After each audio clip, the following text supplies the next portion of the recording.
한국에 또 손을 벌려야 합니까? 워싱턴의 전략회의실에서 터져 나온 이 한마디는 지금 세계가 마주한 가장 비참한 현실입니다. 그동안 세계 강대국들은 미국을 믿고 스스로의 안보와 시스템을 방치했습니다. 정세가 급변하자 그제야 황급히 눈을 뜬 그들이 본 것은 이미 모든 판이 한국의 방식대로 뒤집혀 있다는 사실이었습니다. 지난 수십 년간 강대국들이 안일하게 손을 놓고 즐기는 동안 대한민국은 오직 자신들만의 정교한 설계도로 미래를 깎고 있었습니다. 미국과 러시아가 사고를 칠 때마다 세상은 비로소 깨닫고 있습니다. 이미 이 세계의 모든 핵심 엔진을 손에 쥐고 흔들고 있는 나라는 한국이라는 사실을 말이죠. 그들이 눈을 떴을 땐 이미 한국이 세상의 모든 정답을 독점하고 있었습니다. 도대체 이 작은 나라는 지난 70년 동안 어둠 속에서 무엇을 갈고 닦아왔기에 세계가 멈추는 순간 가장 먼저 한국의 이름부터 부르게 된 걸까요? 미국은 여전히 세상의 주인인 척하지만 그들의 시스템조차 한국 없이는 단 하루도 돌아가지 못합니다. 이제 그 소름 돋는 진실, 강대국들이 뒤늦게 깨달은 한국의 진짜 위력을 지금부터 공개합니다. 영상을 시청하신 후 마음에 드신다면 좋아요와 구독 버튼을 꼭 눌러주세요. 여러분의 관심이 저에겐 큰 힘이 됩니다. 그럼 바로 시작하겠습니다. 미국이 이란을 향해 자신들의 무기고가 바닥날 때까지 신나게 불을 지르고 있는 동안 중동의 국가들은 비처럼 쏟아지는 이란의 미사일 공격에 밤낮 없이 시달려야 했습니다. 그 여파로 세계의 유가, 환율, 그리고 주가는 미쳐 날뛰기 시작했죠. 그런데 여기서 한 가지 여러분이 모르는 불편한 진실이 있습니다. 미국이 이렇게 사고를 치는 동안 그 뒤에서 묵묵히 이 파국을 수습하고 있는 나라는 따로 있다는 사실이에요. 저는 미국의 하버드에서 국제정치를 가르치고 있는 줄리안 킹슬리입니다. 미 국방부와 나토 전략기획실의 최상위 자문 역할을 하고 있죠. 단순한 학자가 아니라 실제 글로벌 전쟁 시나리오와 공급망 붕괴 대응 매뉴얼을 작성하는 현실 설계자입니다. 지금 전 세계는 착각하고 있어요. 미국이 이 판을 짜고 있다고 말이죠. 하지만 지금 이 혼란 속에서 중동의 하늘을 뚫리지 않게 막아내고 멈춰버린 글로벌 경제의 혈관을 다시 뚫고 있는 건 미국의 무기가 아닙니다. 미국이 불을 지르며 낭비한 그 귀중한 시간과 자원의 빈틈을 가장 정교한 공학기술과 독한 집요함으로 메우고 있는 나라. 바로 한국입니다. 그런데 이 나라 상당히 흥미로운 나라예요. 도대체 어떻게 된 일인지 처음부터 짚어보겠습니다. 1991년 소련이 무너졌습니다. 냉전이 끝났죠. 워싱턴과 파리, 베를린의 엘리트들은 샴페인을 터뜨렸습니다. 이제 전쟁은 없다고 했어요. 전쟁의 역사는 끝났다고 했습니다. 그 확신 속에서 이들이 내린 결정이 있었죠. 방산 기업들을 통폐합했습니다. 재고를 없앴고 필요할 때만 만들면 된다는 논리를 내세웠어요. 적시 생산, 즉 낭비를 줄이고 효율을 높인다는 그럴싸한 논리가 30년 뒤 유럽의 전선을 무너뜨리는 씨앗이 됐습니다. 숙련된 기술자들은 은퇴했고 생산 라인은 해체됐죠. 새로운 전장 환경에 맞는 무기 개발은 멈췄습니다. 대신 이들은 과거의 기술에 기댔어요. 비싼 유지보수비만 잡아먹는 낡은 무기 체계를 붙들고 그게 여전히 세계 최강이라는 착각 속에 머물렀던 겁니다. 스스로 무기를 만드는 대신 이미 만들어진 무기를 유지하는 것으로 돈을 버는 구조가 굳어졌습니다. 혁신은 사라졌고 기득권만 남았죠. 우크라이나 전쟁이 터지자 그 착각이 산산조각 났습니다. 유럽은 포탄이 없었어요. 독일은 재고가 바닥났고 프랑스는 생산 속도가 너무 느렸습니다. 영국은 주문을 받아놓고도 납기를 맞추지 못했죠. 미국의 손을 내밀었더니 돌아온 답은 단 한마디였습니다. 생산이 불가능합니다. 이게 현실이었어요. 세계 최강이라 불리던 나라들이 막상 전쟁이 터지자 쏠 포탄 하나 제때 못 만드는 상황이 된 겁니다. 강대국들이 눈을 떠보니 제대로 된 무기를 실제로 만들고 있는 나라가 단 하나뿐이었습니다. 30년간 아무도 신경 쓰지 않던 그 나라. 극동의 작은 반도에서 조용히 그러나 치열하게 무기를 갈고 닦아온 나라. 바로 한국이었습니다. 한국은 냉전이 끝났다고 안도할 처지가 아니었죠. 휴전선 너머에는 여전히 포문이 한국을 향하고 있었으니까요.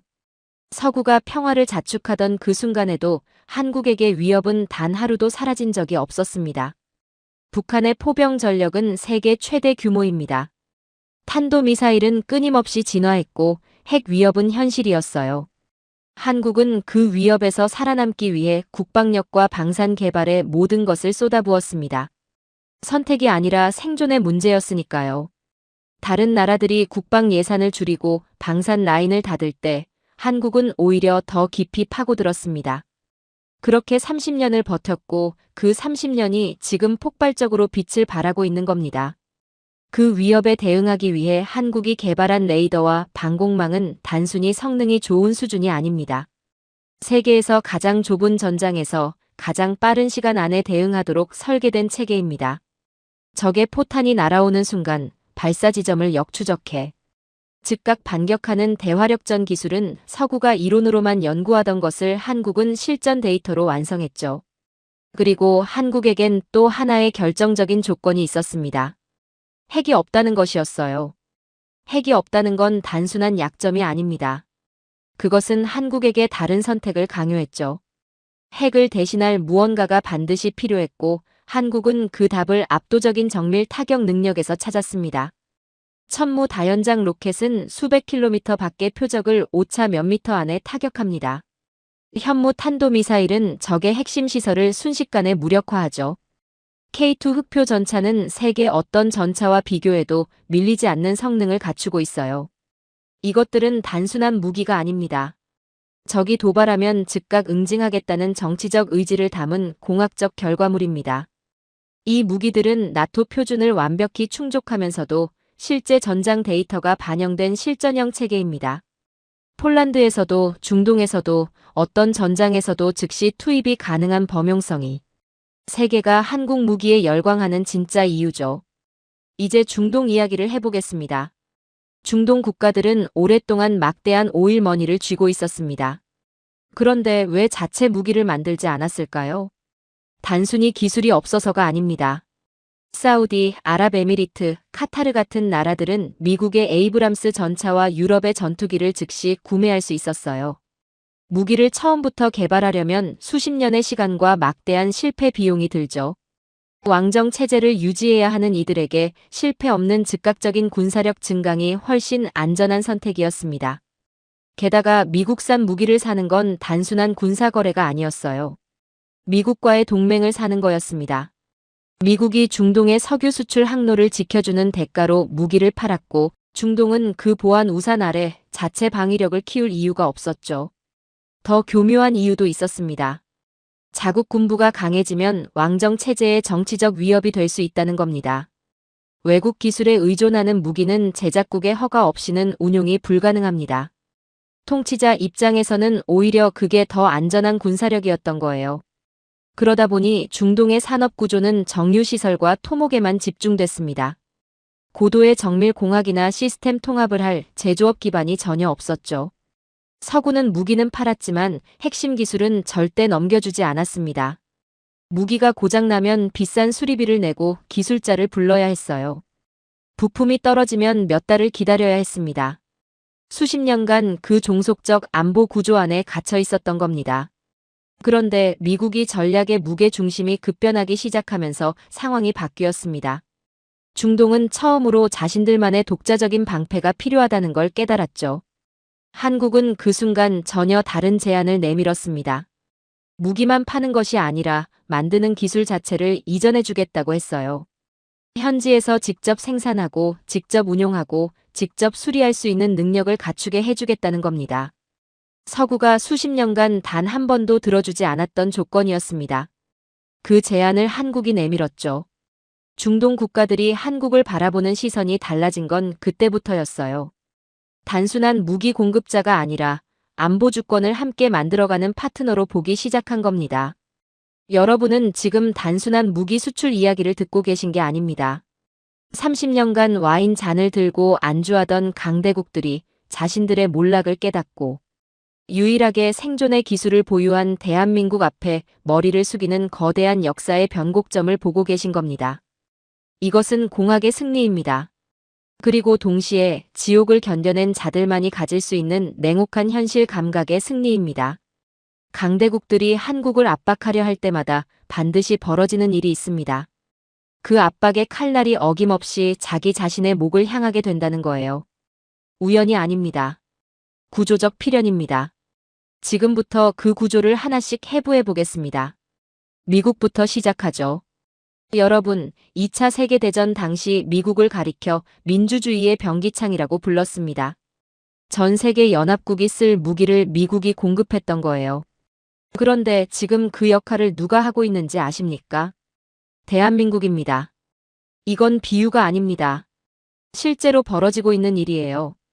중동에서 이란과의 충돌이 격화되면서 미군은 토마호크 미사일을 비롯한 핵심 정밀 타격 자산을 쏟아부었습니다. 문제는 그 다음이었습니다. 재고가 바닥났어요. 그런데 미국이 미사일 한 발을 새로 만드는데 걸리는 시간이 얼마인지 아십니까? 최소 3년입니다. 전쟁은 지금 이 순간에도 돌아가고 있는데 미국은 3년을 기다려야 한다는 겁니다. 그 공백을 누가 메우고 있겠습니까? 한국이었습니다. 그런데 더 충격적인 사실이 있습니다. 한화 에어로스페이스가 미국 현지에 155mm 포탄 장약 공장을 짓기 시작했습니다. 미군이 쓸 탄약을 한국 기업이 미국 땅에서 직접 생산하는 구조가 된 거예요. 이게 무엇을 의미하는지 아시겠습니까?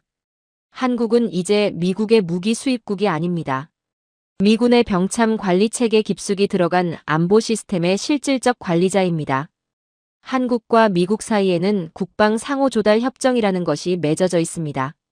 한미방산 기업이 동등한 지위로 서로의 시장에 접근할 수 있다는 협정이에요. 이 협정의 의미는 단순합니다. 이제 미국은 한국의 방산 생산력이 멈추면 자국의 전쟁 수행 능력 자체가 마비되는 운명 공동체가 됐다는 겁니다. 미국이 한국을 압박한다는 것은 곧 자신의 군사력을 스스로 갉아먹는 행위입니다. 그래서 미국은 한국을 함부로 대하지 못하는 거예요. 이제 일본을 보겠습니다. 일본은 한때 한국의 기술 스승을 자처했던 나라죠. 그런데 지금은 어떻습니까? 일본의 제조업은 한국의 소재와 부품, 장비 없이는 사실상 돌아가지 않는 구조가 됐습니다. 이걸 일본 스스로 증명한 사건이 있었어요. 몇 년 전 일본이 한국의 반도체 소재 수출 규제를 가했습니다. 한국을 길들이겠다는 의도였죠. 그런데 결과가 어땠습니까? 한국은 그 소재들을 국산화해버렸습니다. 오히려 한국의 기술 자립도가 높아졌고 정작 일본 기업들이 매출 타격을 입었어요. 압박이 부메랑이 된 겁니다. 반도체와 디스플레이 분야에서 일본 기업들은 이미 한국의 기술 표준을 따라가지 못하고 있습니다. 일본의 프리미엄 자동차와 가전 산업은 한국산 핵심 부품 공급이 끊기는 순간 경쟁력을 잃게 돼요. 일본이 한국을 건드리는 것은 자국 산업계에 사망 선고를 내리는 행위와 같습니다. 그래서 일본도 한국을 함부로 대하지 못하는 거예요. 중국은 어떨까요? 중국은 지금 인공지능 굴기와 전기차 패권을 외치고 있습니다. 중국 제조 2025를 선언하며 세계 제조업의 표준을 자신들이 주도하겠다고 했죠. 그런데 그 야망의 심장부를 들여다보면 한국이 있습니다. 한국은 메모리 반도체 시장의 70%를 장악하고 있어요. 중국의 모든 데이터 센터, 인공지능 서버, 전기차 배터리 관리 시스템은 한국산 반도체와 배터리 없이는 단 하루도 돌아가지 않습니다. 중국이 한국을 적대시하는 순간 중국의 인공지능은 멈추고 전기차 공장은 가동을 중단하게 되죠. 더 결정적인 게 있습니다. 한국은 중국이 따라올 수 없는 3나노 이하의 차세대 반도체 공정 기술을 독점하고 있어요. 중국은 한국의 기술을 통제하려 할수록 오히려 그 기술에 더 깊이 종속되는 아이러니한 상황에 빠져 있습니다. 중국이 한국을 압박하면 할수록 자신의 미래 패권이 무너지는 구조예요. 그래서 중국도 한국을 함부로 대하지 못하는 겁니다. 러시아를 빼놓을 수 없죠. 서방의 강도 높은 제재를 받고 있는 러시아는 첨단 부품과 정밀 장비 공급망에서 사실상 고립된 상태입니다. 중국에 기댈 수 있지 않냐고요? 중국의 기술력은 정밀도와 신뢰성 면에서 서구권 수준을 대체하기 어렵습니다. 러시아가 진정으로 산업 현대화를 이루려면 한국의 반도체 제어 장비와 공작 기계, 자동화 로봇 기술이 반드시 필요해요. 게다가 러시아는 언젠가 전쟁이 끝나면 폐허가 된 산업 기반을 다시 일으켜야 하는 거대한 과제를 안게 됩니다. 가스와 석유 생산 설비, 도시 인프라, 공장을 단기간에 최상의 효율로 복구할 수 있는 나라가 어디일까요? 한국뿐입니다. 폐허에서 세계 10위권 경제 강국을 만들어낸 유일한 나라니까요. 러시아가 한국을 적으로 돌리는 순간 전후 재건의 가장 유능한 파트너를 영원히 잃게 됩니다.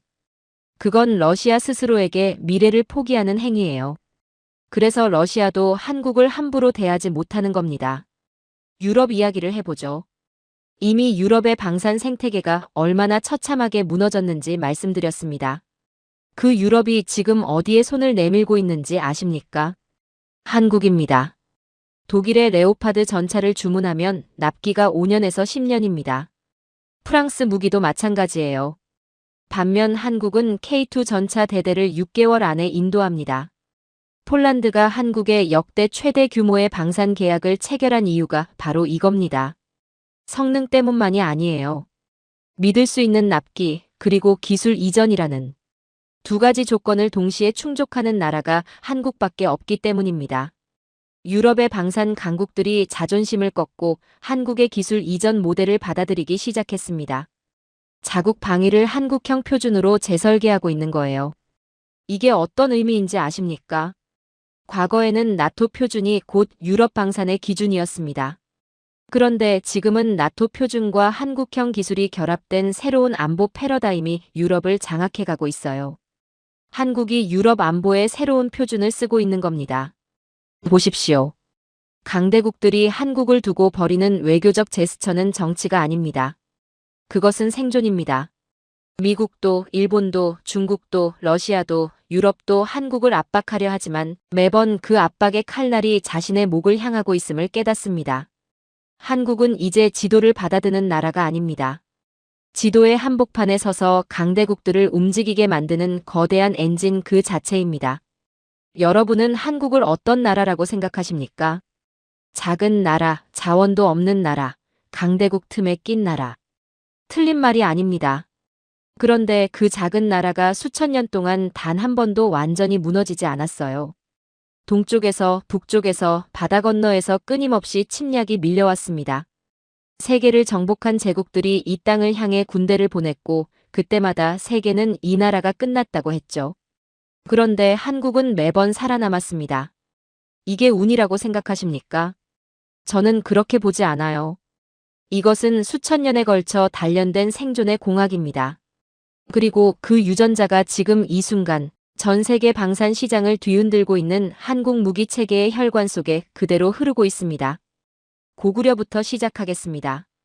고구려는 700년을 존속했습니다.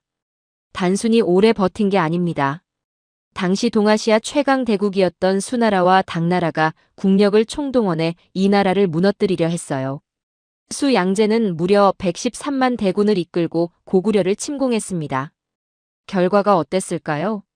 살수에서 을지문덕 장군에게 전멸에 가까운 패배를 당했어요. 어떻게 가능했을까요? 고구려는 국가 전체를 하나의 병영으로 만들었습니다. 요동 일대에 촘촘한 성곽망을 구축해 적을 분산시키고 지치게 만들었죠. 그리고 개마무사라는 철갑 기병 부대를 운용했습니다. 말과 기병 모두 철제 갑옷으로 무장한 당대 최첨단 기동 타격대였어요. 철저한 방어로 적을 소모시키고 결정적 순간에 전격적으로 역공하는 전술 체계였습니다. 이게 어디서 많이 들어본 구조 아닙니까? 지금 한국의 K2 흑표 전차 운용 교리가 바로 이겁니다. 방어력으로 버티다 순간적으로 타격하는 구조예요. 1400년 전 고구려의 전술 DNA가 오늘날 한국 방산 체계에 그대로 살아있습니다. 고려로 넘어가겠습니다. 몽골은 인류 역사상 가장 넓은 제국을 건설한 나라입니다. 유럽까지 정복했던 그 몽골이 고려 하나를 완전히 굴복시키는데 40년이 걸렸어요. 40년입니다. 왜 그랬을까요? 고려는 항복하지 않았기 때문입니다. 강화도로 수도를 옮기고 본토에서 치열한 항전을 이어갔어요. 그런데 더 놀라운 건 그 전쟁 중에 8만 대장경을 만들었다는 겁니다. 나라가 불타는 와중에 인류 최고의 기록 문화유산을 완성한 거예요. 그리고 동시에 몽골의 화약 기술과 천문 기술을 전쟁이라는 용광로 속에서 강제로 빼앗아 자신의 것으로 만들었습니다. 적과 싸우면서 적의 기술을 흡수해버린 겁니다. 이 패턴이 지금도 반복되고 있다는 걸 아십니까? 한국이 미국과 유럽의 기술을 도입한 뒤 국산화하고 개량해서 오히려 역으로 수출하는 구조가 바로 이겁니다. 고려가 몽골의 기술을 흡수했던 그 유전자가 현대 한국의 기술 재가공 능력으로 이어진 거예요. 조선 이야기를 해보겠습니다. 임진왜란은 조선이 거의 멸망할 뻔한 전쟁이었습니다. 일본군은 부산에 상륙한 지 불과 20일 만에 한양을 점령했어요. 그런데 조선은 무너지지 않았습니다. 이순신 장군이 이끄는 수군이 바다를 막았고 전국 각지에서 의병이 일어났어요. 그리고 그 전쟁에서 탄생한 것이 거북선이었습니다. 거북선은 단순한 군함이 아닙니다. 세계 최초의 돌격 장갑함이에요. 덮개로 덮인 구조가 적의 백병전을 원천 차단했고 사방에서 화포를 쏟아낼 수 있는 설계였습니다. 강력한 방호력과 정밀 타격을 동시에 갖춘 플랫폼이었어요. 지금 한국 해군의 전투함 설계 철학이 바로 이겁니다. 방어하면서 타격하는 구조예요. 그리고 조선에는 또 하나의 강점이 있었습니다. 500년 동안 전쟁과 정치적 격변 속에서도 국가 행정 시스템이 한 번도 완전히 멈추지 않았다는 거예요. 조세를 걷고 병력을 징집하고 물자를 보급하는 체계가 끊임없이 돌아갔습니다. 이 극도로 효율적인 관리 시스템이 오늘날 한국이 단기간에 무기를 대량 생산하고 납기를 지키는 능력의 뿌리가 된 거예요. 이제 가장 가까운 역사로 오겠습니다. 1950년 한국 전쟁이 터졌습니다. 소련의 지원을 등에 업은 북한군이 38선을 넘어 밀려왔고 한반도는 그야말로 잿더미가 됐어요. 산업 기반이라고 부를 수 있는 것들이 전부 사라졌습니다. 그런데 한국은 그 폐허 속에서 고철을 주었습니다. 망치를 들고 부서진 미군 무기를 고치기 시작했어요. 처음에는 고치는 법조차 몰랐습니다. 하지만 매일 분해하고 조립하기를 반복했죠. 남의 것을 고치다 보니 만드는 법을 알게 됐어요. 이것이 한국 정밀기계공학의 출발점이었습니다. 이 시기가 없었다면 1970년대 중화학공업화는 불가능했을 겁니다. 갑자기 이루어진 기적이 아니었어요. 폐허에서 시작한 기술 축적의 필연적 결과였죠. 그리고 그 이후 70년. 한국은 세계에서 유일하게 전쟁이 끝나지 않은 나라입니다. 정전이지 종전이 아닙니다. 그 70년 동안 한국은 북한의 모든 침투 기술을 분석하고 새로운 위협이 등장할 때마다 그에 대응하는 역기술을 개발했어요. 실전에서 터지지 않으면 죽는다는 절박함이 기술 개발의 동력이었습니다. 서구 강대국들이 이론 속에서 무기를 설계할 때 한국은 실전 데이터로 무기를 완성했어요. 그게 한국 무기가 어떤 전장에서도 즉시 작동하는 이유입니다. 한 학생이 손을 들었습니다. 교수님, 오랜 전쟁 역사를 가진 나라가 한국만은 아닌데 왜 유독 한국만 이런 기술 축적으로 이어진 건가요? 핵심을 찌르는 질문이에요. 다른 나라들은 전쟁이 끝나면 평화가 왔습니다. 군비를 줄이고 기술자들을 내보내고 라인을 닫았죠. 한국은 그 평화가 없었습니다. 정전 이후에도 위협은 단 하루도 사라지지 않았어요. 그래서 한국의 방산 생태계는 70년 동안 단 한 번도 완전히 꺼진 적이 없습니다. 그 연속성이 축적이 되고 그 축적이 지금의 기술 지배력이 됐어요. 보십시오. 이것은 단순한 역사 기록이 아닙니다. 대한민국이라는 국가가 수천 년간 수행해온 생존 시뮬레이션입니다. 고구려의 철갑기병, 고려의 기술 흡수, 거북선의 장갑, 전후 폐허에서 시작한 기술 축적, 그리고 70년의 실전 데이터. 이 모든 것이 지금 여러분이 보는 한국 방산과 반도체, 미래 기술의 혈관 속에 그대로 흐르고 있습니다. 한국은 운이 좋아서 성장한 나라가 아닙니다. 멸망의 위기를 가장 정밀한 공학적 자산으로 치환해온 인류 역사상 유일한 민족입니다. 1953년 한국 전쟁이 끝났습니다. 아니, 정확히는 멈췄습니다. 서울은 잿더미였어요. 전국의 산업시설 대부분이 파괴됐고 국민소득은 당시 아프리카 최빈국 수준이었죠. 세계는 이 나라가 다시는 일어서지 못할 거라고 했습니다. 원조나 받으며 겨우 연명할 거라고 했어요. 그런데 지금 한국은 세계 10위권 경제 강국입니다. 반도체, 조선, 자동차, 방산, 배터리. 전 세계가 한국 없이는 돌아가지 않는 구조가 됐죠. 남들이 200년에 걸쳐 이룬 산업화를 한국은 30년 만에 끝냈습니다. 단순히 열심히 해서가 아니에요. 매 순간 성공이 아닌 생존을 위해 기술을 갈아 넣었기 때문이죠. 지금부터 그 공학적 경로를 하나씩 해부해 보겠습니다. 시작은 쇳물이었습니다. 1960년대 후반 한국 정부가 제철소를 짓겠다고 선언했을 때 세계가 비웃었어요.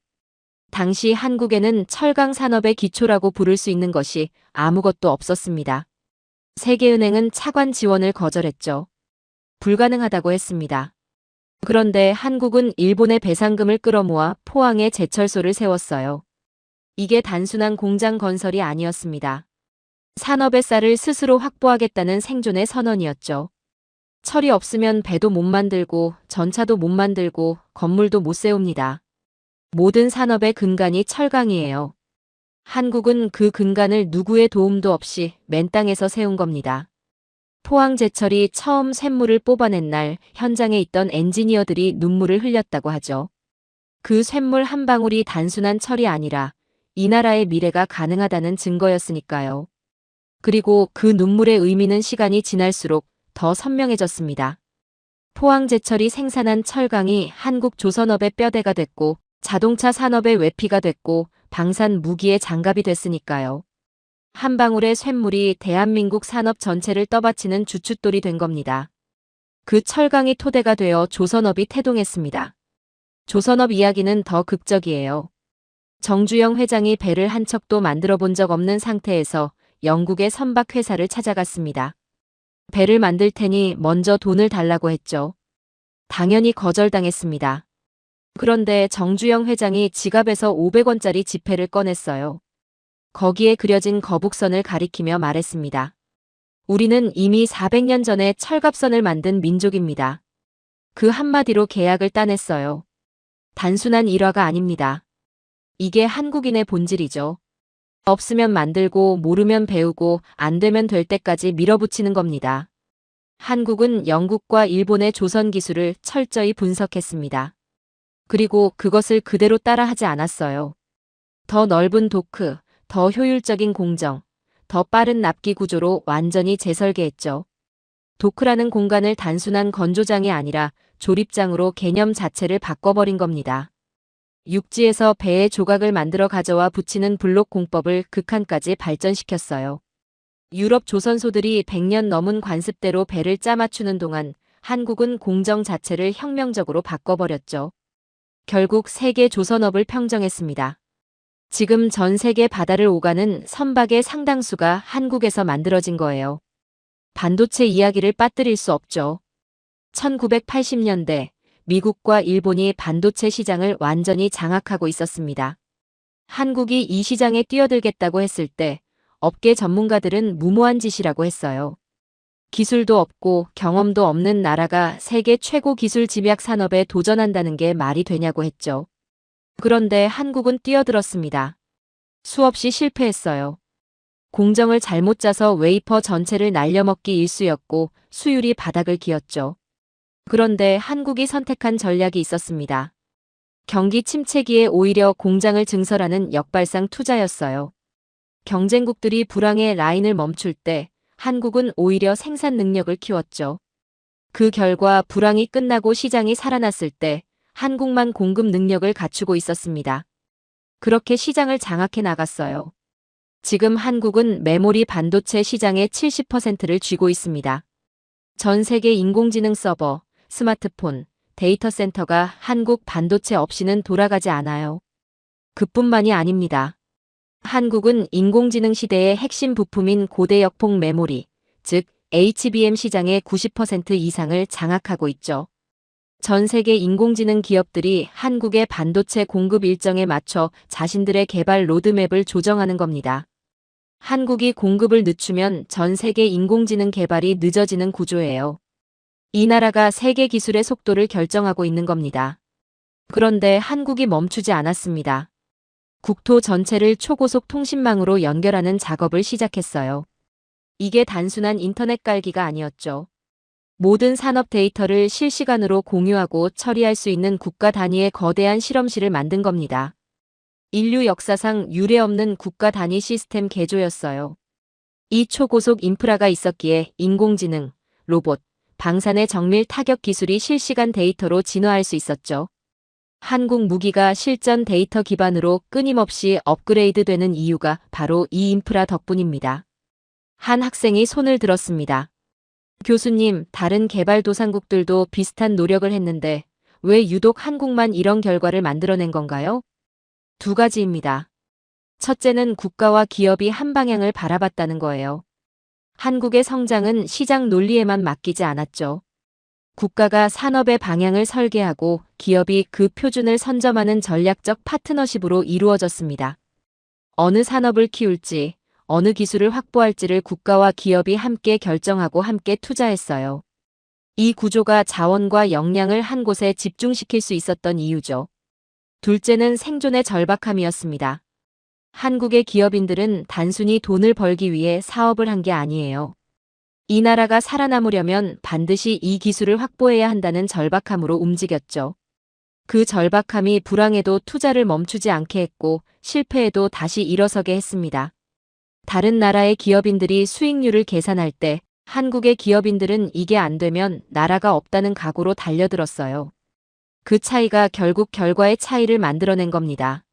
지금 중동과 동남아시아, 유럽의 방산 강국들이 한국 모델을 벤치마킹하는 이유가 여기에 있습니다. 한국이 수출하는 건 제품만이 아닙니다. 폐허에서 정상까지 도달하는 생존의 알고리즘 자체를 수출하고 있는 거죠. 세계는 한국의 제품을 사는 게 아닙니다. 한국이 증명해낸 불가능을 가능으로 바꾸는 그 방정식을 사고 싶어 하는 겁니다. 여러분, 컴퓨터를 생각해 보십시오. 아무리 뛰어난 소프트웨어를 만들어도 그것을 실제로 구동하는 운영체제가 없으면 아무 소용이 없습니다. 미국이 인공지능을 설계하고 일본이 소재를 고민하고 유럽이 규제를 만들어도 그 모든 것을 실제로 돌아가게 만드는 엔진이 있어야 하죠. 지금 그 엔진이 어디 있습니까? 대한민국입니다. 세계 문명이라는 거대한 컴퓨터의 운영체제를 한국이 쥐고 있습니다. 이게 과장처럼 들리십니까? 지금부터 하나씩 증명해 드리겠습니다. 첫 번째, 인공지능 이야기부터 시작하죠. 지금 전 세계는 인공지능 열풍에 빠져 있습니다. 미국의 거대 기술 기업들이 수백조 원을 쏟아부으며 인공지능 개발에 뛰어들고 있어요. 그런데 그 인공지능의 심장부를 들여다보면 한국이 있습니다. 인공지능 서버의 핵심 부품인 고대 역폭 메모리에 대해 이야기했었죠. 인공지능이 방대한 데이터를 초고속으로 처리하려면 반드시 이 부품이 필요해요. 미국이 아무리 뛰어난 인공지능 두뇌를 설계해도 한국에 HBM이 없으면 그 두뇌는 작동하지 않습니다. 말 그대로 멍청한 기계가 되는 거예요. 엔비디아가 만드는 인공지능 반도체 안에 들어가는 HBM이 한국 것입니다. 한국이 공급을 늦추면 전 세계 인공지능 개발이 늦어지는 구조입니다. 이 나라가 세계 기술 혁신의 속도를 결정하고 있는 거죠. 일본과 미국 기업들이 수십 년간 메모리 사업을 포기하고 떠날 때 한국만이 끝까지 버텼습니다. 그 인내가 지금 세계 인공지능 패권의 열쇠를 한국 손에 쥐어준 거예요. 두 번째, 제조업 이야기입니다. 독일 하면 세계 최고의 제조업 강국이라는 이미지가 있죠. 장인 정신, 정밀공학, 수백 년의 제조 전통. 그런데 지금 그 독일의 공장들이 한국식 생산 관리 시스템을 배우러 옵니다. 한국의 제조업 로봇 밀도는 세계 1위입니다. 독일도 일본도 한국을 따라오지 못하고 있어요. 과거 유럽과 일본이 장인의 손맛으로 물건을 만들 때 한국은 그 손맛을 디지털화해서 로봇에 이식했습니다. 사람의 감각을 데이터로 바꾸고 그 데이터를 기계에 심어 오차 없이 재현하는 기술이죠. 그 결과가 세계 최고 수준의 불량률 제로에 가까운 생산 품질입니다. 한국 제품이 세계 어디서나 신뢰를 받는 이유가 바로 이 정밀함 때문이에요. 세 번째, 바이오 이야기를 해보겠습니다. 전 세계 제약사들이 신약을 개발합니다. 미국의 화이자, 독일의 바이엘, 스위스의 로슈. 이들이 수천억 원을 투자해 새로운 의약품을 만들어냅니다. 그런데 그 약을 전 세계에 대량으로 생산해 공급하는 능력을 갖춘 나라가 어디냐는 질문을 던지면 답은 하나입니다. 한국이에요. 삼성 바이오로직스의 생산 능력은 세계 1위입니다. 미국과 유럽의 제약사들이 신약을 개발해도 그것을 안정적으로 대량 생산하는데 한국이 없으면 안 되는 구조가 됐어요. 한국이 멈추면 전 세계 병원이 멈춥니다. 그리고 이 사실이 가장 극명하게 드러난 것이 팬데믹이었죠. 전 세계가 백신이 필요할 때 미국과 유럽은 자국 보호에 급급했습니다. 한국은 전 세계에 백신과 치료제를 생산해 공급하는 글로벌 제조 허브 역할을 했어요. 위기의 순간에 인류를 살린 생산 능력, 그게 한국이었습니다. 네 번째, 우주 이야기입니다. 한국이 독자 기술로 만든 누리호가 우주로 날아올랐습니다. 이로써 한국은 세계 7대 우주 강국 반열에 올랐어요. 미국, 러시아, 유럽, 중국, 일본, 인도에 이어 한국이 독자적으로 우주에 물체를 올려보낼 수 있는 나라가 된 겁니다. 단순히 로켓을 쏜 게 아닙니다. 우주는 21세기 안보의 핵심 공간이에요. 위성이 없으면 군사작전을 할 수 없고 통신이 끊기고 정밀 타격도 불가능합니다. 한국은 이제 우주에서 내려다보며 전 세계 재난과 안보 정보를 가장 빠르게 처리하는 우주 정보의 허브로 도약하고 있죠. 그리고 비용 효율 면에서 수십 년간 우주 개발을 해온 일본을 한국이 빠르게 따라잡고 있습니다. 한국이 우주에서도 세계 표준을 새로 쓰고 있는 거예요. 다섯 번째, 원전 이야기를 해보겠습니다. 전 세계가 탄소 중립을 외치며 에너지 전환에 몸부림치고 있습니다. 태양광과 풍력만으로는 한계가 있어요. 결국 가장 안정적이고 효율적인 에너지원인 원전으로 다시 눈을 돌리고 있죠. 그런데 원전을 제대로 짓는 나라가 얼마 없습니다. 일본은 후쿠시마 사고 이후 신뢰를 잃었어요. 프랑스는 원전 건설 비용이 폭증하고 공기가 수년씩 늦어지는 문제로 허덕이고 있습니다. 미국도 상황이 크게 다르지 않아요. 한국의 APR-1400 원전은 미국과 유럽의 안전 기준을 동시에 통과한 세계 유일의 원전입니다. 예산 안에 제때 완벽한 안전성으로 짓는 나라가 한국밖에 없어요. 아랍에미리트 바라카 원전이 그 증거죠. 세계 최초로 아랍 국가에 세워진 원전, 그걸 완성한 나라가 한국입니다. 한 학생이 손을 들었습니다. 교수님, 한국이 이렇게 많은 분야에서 세계 1위를 차지하고 있는데 정작 한국 사람들은 왜 그걸 잘 모르는 것 같나요? 날카로운 질문이에요. 한국인들은 스스로를 낮추는 경향이 있습니다. 우리가 이 정도밖에 안 된다고 생각하죠. 하지만 세계의 시선은 전혀 다릅니다. 반도체, 조선, 방산, 바이오, 원전, 배터리. 이 모든 분야에서 한국이 없으면 세계가 멈추는 구조가 됐어요. 한국은 더 이상 남의 것을 따라 하는 나라가 아닙니다. 전 세계가 한국의 업데이트를 기다리는 나라가 됐죠. 과거에는 미국 표준을 따르는 게 당연했습니다. 그런데 지금은 한국의 반도체 공정 표준, 한국의 방산 생산 방식, 한국의 원전 건설 모델이 전 세계의 새로운 기준이 되어가고 있어요. 미국이 인공지능의 설계를 하고 일본이 소재를 고민하고 유럽이 규제를 만드는 동안 그 모든 것을 하나로 묶어 실제로 돌아가게 만드는 나라가 대한민국입니다. 세계 문명이라는 거대한 컴퓨터. 그 운영체제를 대한민국 표준으로 갈아엎고 있는 겁니다. 사람들은 한국의 성공을 기적이라고 부릅니다. 그런데 저는 그 말이 한국인들을 모욕하는 말이라고 생각해요. 기적이 아닙니다. 이건 철저하게 계산된 승리죠. 남들이 관성에 젖어 있을 때 한국은 그 관성을 비효율이라 규정하고 삭제해버렸어요. 남들이 매뉴얼을 읽을 때 한국은 그 매뉴얼의 근본 원리를 파헤쳐 더 효율적인 시스템을 재설계했죠. 남들이 전통을 지키느라 시간을 허비할 때 한국은 그 전통이 왜 존재하는지를 물었습니다. 그리고 답이 없으면 과감히 버렸어요. 지금부터 그 한국식 효율의 실체를 해부해 보겠습니다. 포스코 이야기부터 시작하죠.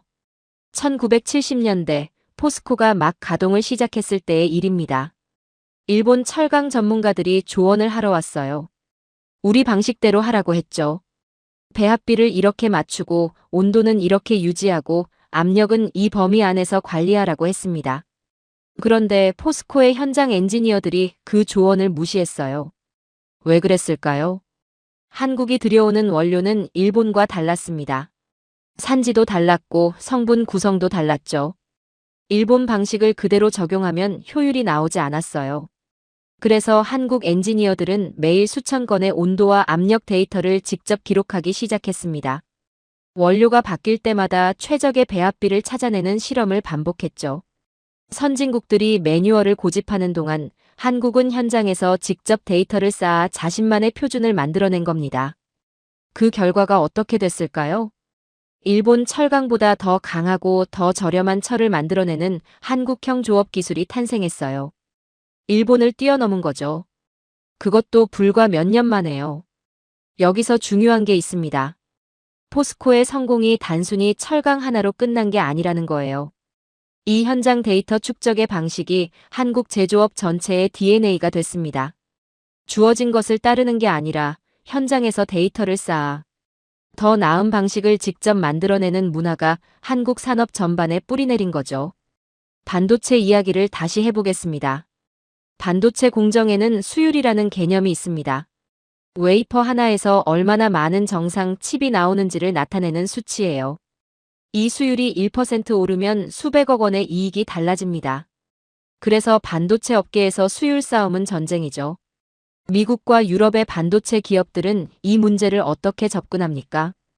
담당 부서가 데이터를 분석하고 보고서를 올리고 회의를 열고 의사결정을 내립니다.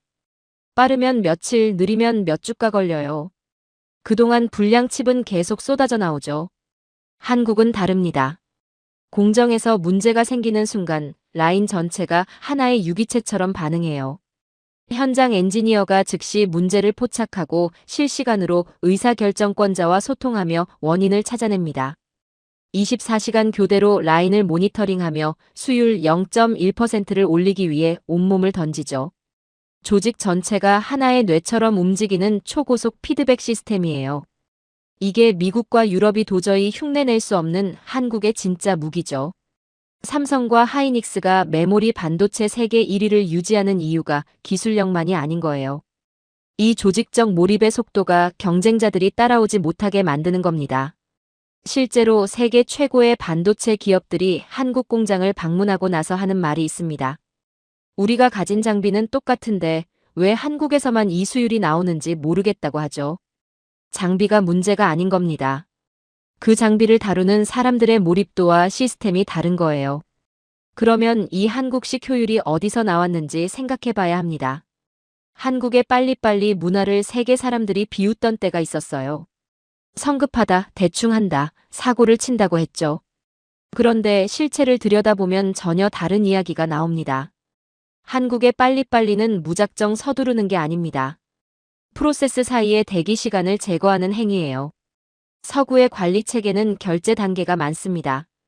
팀장에게 올리고 부서장에게 올리고 임원에게 올리고 회의를 잡고 승인을 받는 구조죠. 그 사이에 시간이 쌓입니다. 문제가 생겨도 해결이 늦어져요. 한국은 현장에서 바로 결정합니다. 문제가 생기면 그 자리에서 엔지니어가 의사결정권자와 직접 소통해 즉각 처리하죠. 이 결정의 속도가 한국을 세계 최고의 제조기지로 만든 겁니다. 납기를 지키는 능력, 불량률을 낮추는 능력, 문제를 빠르게 해결하는 능력. 이 모든 것의 뿌리가 결정의 속도에 있어요. 그리고 이 속도가 방산에도 그대로 적용되죠. 서구 방산 기업들이 설계 변경 하나에 몇 달씩 걸릴 때 한국은 현장에서 즉각 수정하고 반영합니다. 그래서 한국이 6개월 안에 전차 대대를 납품할 수 있는 거예요. 단순히 공장이 크고 인력이 많아서가 아닙니다. 결정이 빠르고 실행이 즉각적이고 피드백이 실시간으로 돌아가는 시스템 덕분이죠. 한 학생이 손을 들었습니다. 교수님, 그렇다면 서구 기업들도 한국 방식을 그대로 도입하면 같은 결과를 낼 수 있는 것 아닌가요? 좋은 질문이에요. 실제로 배우러 옵니다. 한국 공장에 해외 컨설턴트들이 찾아와 교과서적인 조언을 늘어놓죠. 그런데 흥미로운 일이 벌어집니다. 그 컨설턴트들이 현장 엔지니어들과 이야기를 나누다 보면 자신들이 모르는 공정 최적화 방법들이 이미 현장에 쌓여 있다는 걸 발견해요. 왜 그렇겠습니까? 서구 기업들이 컨설턴트를 고용해 이론을 적용하는 동안 한국의 현장 엔지니어들은 매일매일 실전에서 데이터를 쌓아왔기 때문입니다. 이론이 현장을 못 따라가는 거예요. 시스템을 도입한다고 해서 그 시스템을 운영하는 사람들의 몰입도까지 복사할 수는 없습니다. 그게 한국식 효율이 쉽게 복제되지 않는 이유죠. 그리고 여기에 한국만의 또 하나의 강점이 있습니다. 한국 사회의 눈높이예요. 한국 소비자들은 세계에서 가장 까다롭습니다. 조금이라도 불량이 있으면 가차없이 돌려보내죠. 최고가 아니면 의미 없다는 국민성이 기업들을 끊임없이 채찍질합니다. 그 채찍질이 세계 최고 수준의 품질 기준으로 이어졌고 그 기준이 수출 제품에도 그대로 적용된 거예요. 한국 제품이 세계 어디서나 불량이 없다는 신뢰를 얻은 이유가 바로 이겁니다. 한국인들의 정성 어린 땀방울이 기계에 스며든 결과죠. 사람들은 한국의 성공을 기적이라고 부릅니다. 하지만 이제 아시겠죠? 이건 기적이 아닙니다. 불필요한 것을 죽이고 비효율을 삭제하고 현장에서 데이터를 쌓아 시스템을 재설계한 결과예요. 한국은 시스템에 순응한 게 아닙니다. 시스템의 주인으로 군림한 거죠. 전 세계가 지금 동시에 무너지고 있습니다. 기후가 변하면서 사막이 넓어지고 있어요. 도시는 팽창하다 못해 스스로의 무게를 감당하지 못하고 있죠. 전염병은 끝났다 싶으면 또 다른 얼굴로 나타납니다. 에너지는 부족하고 식량은 줄어들고 물은 사라지고 있어요. 인류가 지금 이 난제들을 어떻게 해결하고 있는지 아십니까? 상당 부분을 한국이 해결하고 있습니다. 단순히 기술을 파는 게 아니에요. 붕괴 직전의 나라들에 살아갈 수 있는 기초 체력을 수혈하고 있는 거죠. 지금부터 그 현장들을 하나씩 들여다보겠습니다. 먼저 물 이야기부터 시작하죠. 중동과 북아프리카의 여러 나라들은 매년 식순환으로 국가 기능이 마비될 위기에 처합니다. 사막 한복판에서 수억 명이 살아가야 하는데 마실 물이 없는 거예요. 서구의 해수 담수화 기술이 없지는 않습니다. 그런데 문제가 있어요. 전력을 엄청나게 잡아먹는 구조죠. 운영 비용이 너무 높아서 실제로 가동하다 포기하는 사례가 속출했습니다. 수백억 원을 들여 설비를 지어놓고 전기요금을 감당 못해 방치하는 상황이 벌어진 거예요. 서구의 기술이 현장에서 작동하지 않았던 겁니다. 그런데 한국이 역삼투압 필터 기술을 혁신해서 에너지 소모를 절반 이하로 줄였어요. 물 생산 단가가 획기적으로 낮아졌죠. 그 결과 사막에서 농업이 가능해졌습니다. 물이 없어 굶어야 했던 사람들이 이제 직접 식량을 키울 수 있게 됐어요. 서구가 이론으로 설계한 기술이 현장에서 무너질 때 한국은 그 현장에서 작동하는 기술로 사막에 생명의 길을 열어준 겁니다. 도시 이야기를 해보겠습니다. 동남아시아와 중남미의 대도시들은 지금 심각한 위기에 처해 있어요. 인구가 폭발적으로 늘어나면서 도시 인프라가 한계에 달했죠. 교통이 마비되고 전력이 부족하고 도시 전체가 기능을 잃어가고 있습니다. 서구의 스마트시티 솔루션이 있긴 한데 문제가 있어요. 도시 전체를 갈아엎어야 하는 구조죠. 수십 년이 걸리고 천문학적인 비용이 듭니다. 개발도상국들이 감당할 수 없는 모델이에요. 미국과 유럽의 컨설턴트들이 최첨단 청사진을 들고 왔다가 예산이 없다는 말에 짐을 싸고 돌아간 경우가 한두 번이 아닙니다. 화려한 설계도는 있는데 실제로 그 나라에 이식할 수 있는 현실적인 방법이 없었던 거예요. 한국은 다른 접근을 했습니다. 기존 인프라를 그대로 두고 그 위에 지능을 입히는 방식을 선택했죠. 인공지능이 실시간으로 신호등을 제어하고 전력망을 최적화하고 대중교통 흐름을 조율합니다. 도시를 부수지 않고 도시를 살리는 거예요. 비용은 서구 모델의 몇 분의 1이고 적용 기간은 몇 년 단위로 단축됩니다. 이 모델이 전 세계 개발도상국들이 가장 선호하는 방식이 됐어요. 서구가 팔지 못한 미래를 한국이 팔고 있는 거죠. 바이오 이야기를 빠뜨릴 수 없습니다. 팬데믹이 터졌을 때를 기억하시죠? 전 세계가 백신이 필요했어요. 그런데 미국과 유럽은 어떻게 했습니까? 자국민 먼저였습니다. 백신을 사재기하고 수출을 막고 자국 보호에 급급했죠. 민주주의와 인류애를 그토록 외치던 나라들이 정작 위기 앞에서 문을 걸어 잠근 겁니다. 개발도상국들은 백신을 구하지 못해 속수무책으로 당했어요. 그때 한국이 움직였습니다. 삼성 바이오로직스를 비롯한 한국 기업들이 전 세계에 백신과 치료제를 대량 생산해 공급하는 글로벌 제조 허브 역할을 했어요.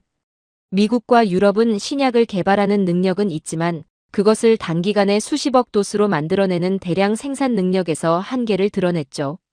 화이자가 설계하고 한국이 찍어내는 구조가 된 겁니다. 인류를 살리는 속도에서 타의 추종을 불허하는 의료 보루. 그게 한국이었어요. 에너지 이야기도 해보겠습니다.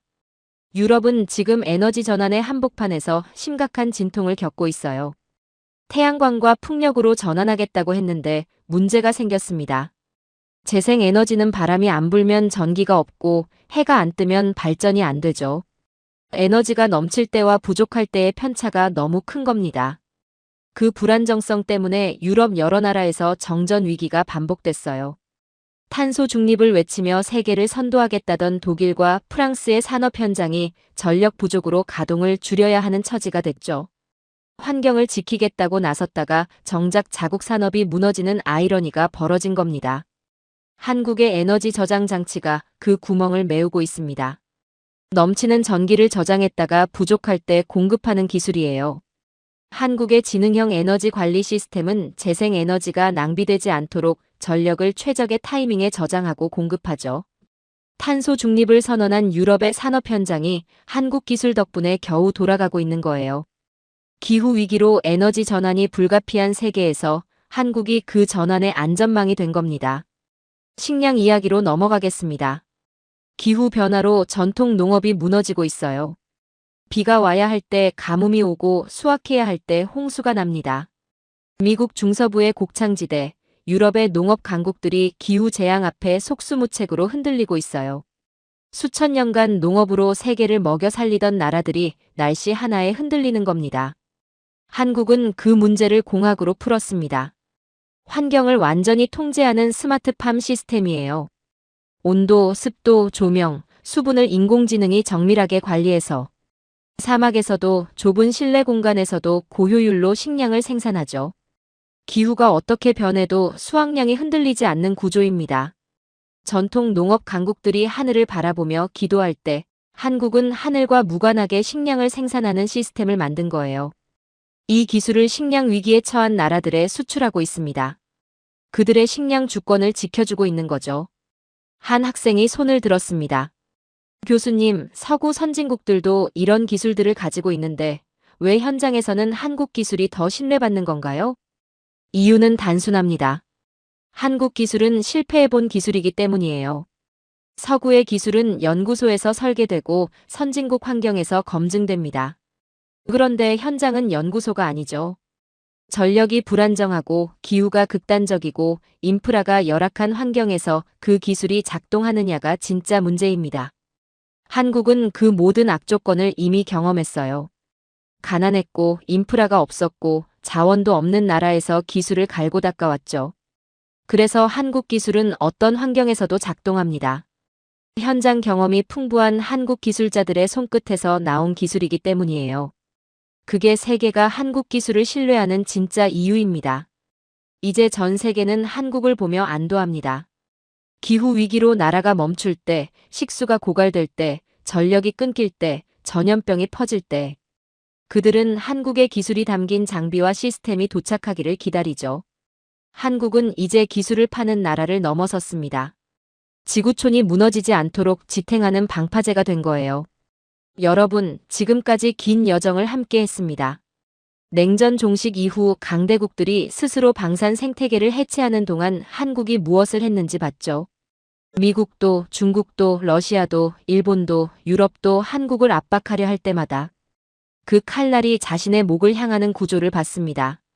수천 년간 외세의 침략 속에서도 단 한 번도 완전히 무너지지 않으며 기술을 갈고 닦아온 역사를 봤어요. 폐허에서 시작해 세계 10위권 경제 강국을 만들어낸 압축 성장의 실체를 봤죠.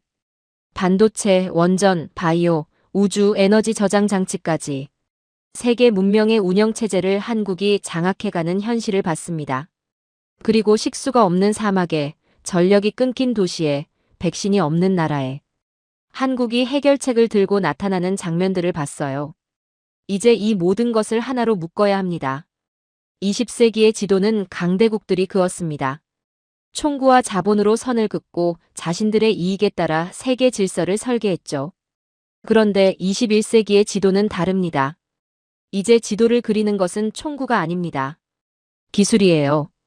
어떤 나라의 반도체가 세계의 인공지능을 구동하는지, 어떤 나라의 무기가 세계의 전선을 지키는지, 어떤 나라의 원전이 세계의 전력을 공급하는지, 어떤 나라의 시스템이 세계의 도시를 살리는지, 이 질문들에 대한 답이 21세기 세계 질서의 지도를 그리고 있습니다.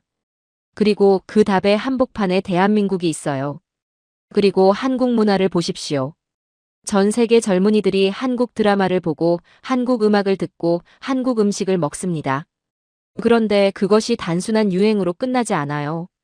한국의 정신, 한국인의 성실함과 집요함, 불가능을 가능으로 바꾸는 그 태도를 배우고 싶어 합니다. 세계의 젊은이들이 한국 기업에 취직하기 위해 한국어를 배우고 있어요. 한국 대학에 유학을 오고 있고 한국 기술자에게 공정을 배우러 옵니다. 기술과 문화가 함께 세계를 장악하고 있는 거죠. 이것이 바로 피벗스테이트, 세계의 중심축입니다. 과거의 강대국들은 힘으로 세계를 지배했습니다. 군사력으로 밀어붙이고 경제력으로 종속시켰어요. 그런데 그 방식은 언제나 저항을 낳았고 언제나 균열이 생겼죠. 한국은 다릅니다. 한국은 필요한 나라가 됐습니다. 한국이 없으면 인공지능이 멈추고 전선이 무너지고 병원이 서고 도시가 마비되는 구조를 만들어낸 거예요.